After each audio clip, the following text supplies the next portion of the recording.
ये शब्द जुड़ा हुआ है। सिकंदर कितना बड़ा राज, मर गए। तानाशाह सभी ने अहम को बड़ा बना दिया। अहम जो होता है वो आदमी को ठोकर पे ठोकर देता रहता है। हिटलर, मुसोलिनी, चंगेज खां, गजनी, ये सारे के सारे व्यक्ति, औरंगजेब, सारे के सारे व्यक्ति अतृप्ति की आग में झुलसते हुए मर गए। अतृप्ति की आग में हम क्या पा सके? सारे संसार पे राज करना है, कितना बड़ा राज्य बनाएंगे, मर गए। अहम अपनी स्पेस जमाता है। अहम सदा दुखदाई है, विनम्रता सदा सुखदाई है। इसलिए गुरुदेव ने कहा वरिष्ठता की कसौटी विनम्रता पर निर्भर। सीनियर कौन है? जो सबसे ज्यादा विनम्र है। वरिष्ठता की कसौटी विनम्रता पर निर्भर। इसका परिपत्र बना हुआ है शांति कुंज में, और तुम लोग कंप्यूटर रूम से उसको ले सकते हो, कॉपी कर सकते हो। गुरुदेव ने बड़े अच्छे उदाहरण दिए। चार पन्ने का छोटा सा कागज। विनष्ट वरिष्ठता की कसौटी विनम्रता पर निर्भर। इन सभी ने अहम को बड़ा बनाना चाहा, और अहम की गांठ मन में रही तो फिर उस मिठास का स्वाद नहीं आया जो विनम्रता से जुड़ी हुई। रामकृष्ण परमहंस कहते थे एक चींटी शक्कर के पहाड़ पे चली गई। तुम लोगों ने सुना होगा उदाहरण। एक चींटी शक्कर के पहाड़ पे चली गई।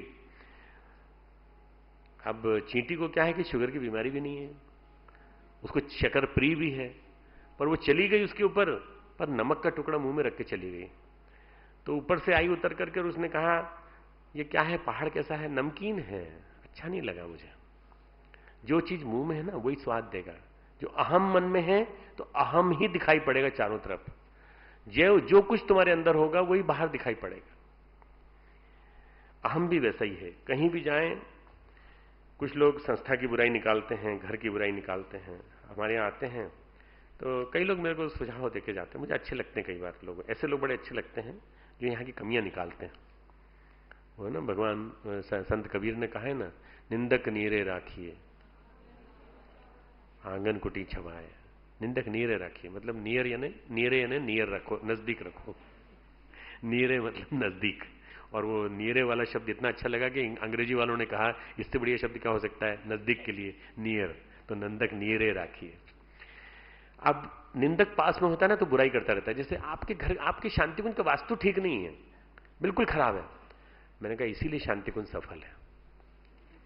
अगर वास्तु के चक्कर में पड़ते तो शांतिकुंज को हम तब 50 बार तोड़ते, ऐसे तोड़ते, उसे तोड़ते। गुरुदेव ने कहा जैसा हमने बना दिया यही वास्तु सही वास्तु है, अब कोई दिक्कत नहीं। सूर्य की तरफ है, पूरब की तरफ है, पूरब इधर जाता है, इधर जाता है, उसके बीच में पड़ता है बिल्कुल। तुम बता दो वास्तु में कहां गलत लिखा हुआ है, तो वास्तु वाला बुराई निकालता है। तो कहता है आपके आंगन, आपके आश्रम में बहुत सारे लोग गलत लोग रहते हैं। हाँ रहते हैं भैया, गलत लोग सही होने आए हैं। अब इतनी तरह की बुराई, इतनी तरह की बुराई है क्योंकि अहम मन में बैठा ना।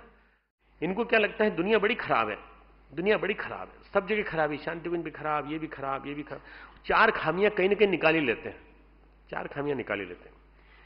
अपने अलावा किसी को बड़ा मानते ही नहीं है, अपने वाला कहीं कोई अच्छा ही नहीं है। अहम का भक्ति में स्थान नहीं है, अहम का भक्ति में कोई स्थान नहीं।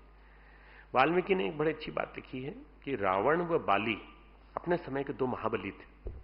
रावण व बाली अपने समय के दो महाबली थे उस युग के, पर हनुमान का बल उनसे ही बड़ा था।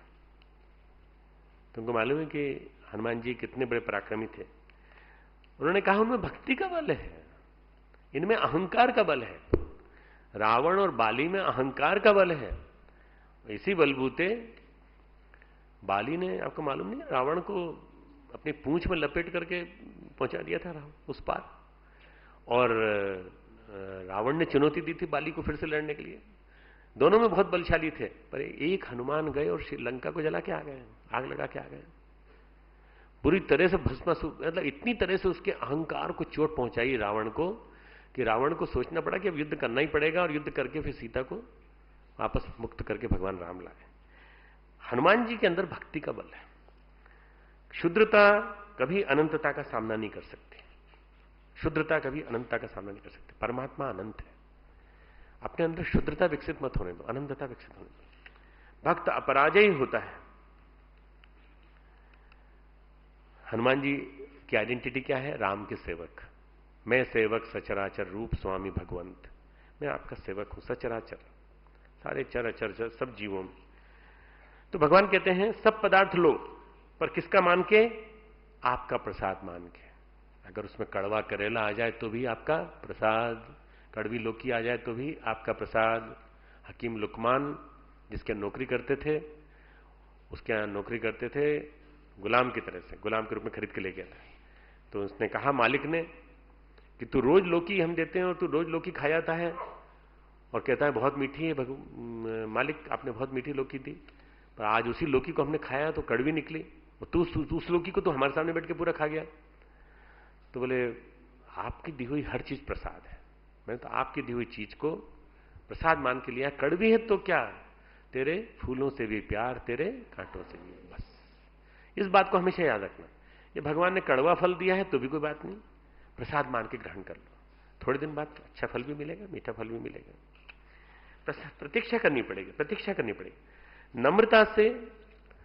आगे कहते हैं वो शीस नवई सुरगुरु दिस देखी, जो विनम्रता से मस्तक झुकाते हैं, ये चौथा घर है भगवान का, जो सब पदार्थ लेते हैं पर प्रसाद समझकर, जो सुखद आए वो प्रसाद, नम्रता से मस्तक झुकाते हैं, बड़ों का आदर करते हैं, और वो हैं इसीलिए कि भगवान की, उनके जो हाथ हैं वो इसीलिए हैं कि भगवान की पूजा कर सके। कर नित करहि राम पद पूजा, उनके जो हाथ हैं वो इसीलिए हैं राम के पैर की पूजा। राम के पैर की पूजा मतलब राम के पैर दबाना नहीं, बल्कि राम का काम काम करो, सिर्फ राम का है। राम नाम का अर्थ ये, राम नाम का अर्थ यही है, काम करें हम राम का। जब राम की सेवा का मतलब क्या है, हम राम का काम करें।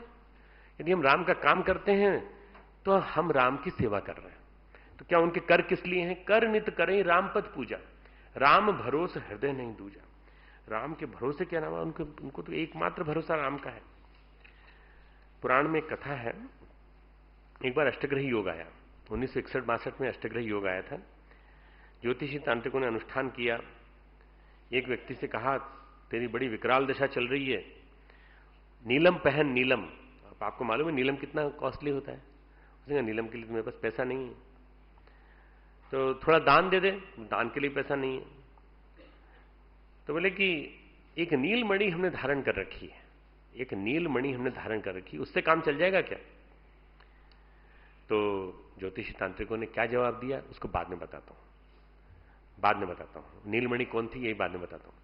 ये जो अष्टग्रही योग आते हैं तो शनि की टेढ़ी चाल और इसके ऊपर बहुत सारे गड़बड़ चल रही है लोगों के मन में कि शनि की वक्र चाल चल रही है।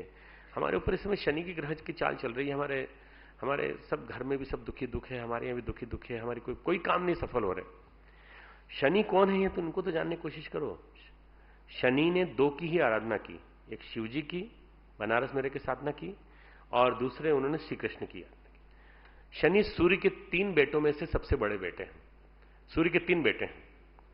एक गीता में नाम दिया था, क्या नाम था?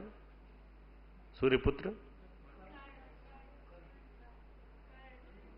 मनु, मनु मनु मनु है ना। एक पुत्र मनु, एक पुत्र यम, और तीसरे पुत्र जो है शनि। और शनि जो है सबसे बड़े हैं, तो यम कहते हैं तम नमामि शनिश्चरम, हे शनिश्चर मैं आपको प्रणाम करता हूं क्योंकि आप मेरे से बड़े हैं। सूर्य से कहा, शनि ने कहा पिताजी, पुराण की कथा, आपके प्रकाश से सब प्रकाशित हैं, मेरी आकांक्षा है कि मेरा प्रकाश, मेरा प्रभाव आप 7 गुना ज्यादा हो जाए। तो बेटा 7 गुना हो जाएगा तो चिंता मत कर, इसके लिए काशी में रहकर शिव की आराधना करनी पड़ेगी।